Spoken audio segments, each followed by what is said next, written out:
Good morning साथीहरू। बिहान बिहान चियाको चुस्की लिँदै बसेको।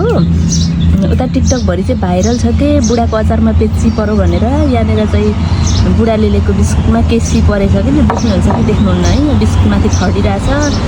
एनसेलको टावर भन्दा पनि अग्लो जस्तो देखिन्छ हेर्दा चाहिँ। यो टाँसेको भनेर फेरि भन्नु होला होइन। यो टाँसेको होइन, यहाँ उचाल्नु त होइन क्या, कपालमा तानेर उचाल्नु न। यो टाँसेको होइन, यो एकदम यहीँ त्यहाँ राख्नु अब भयो।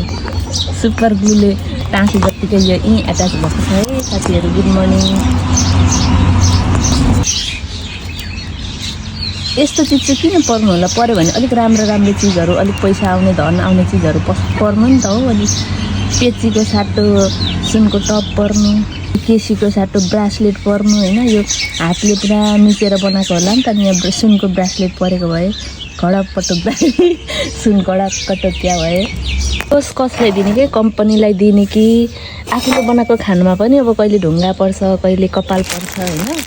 अब यो दोष चाहिँ कम्पनीलाई दिने कि अब यो बिस्कुटलाई दिने?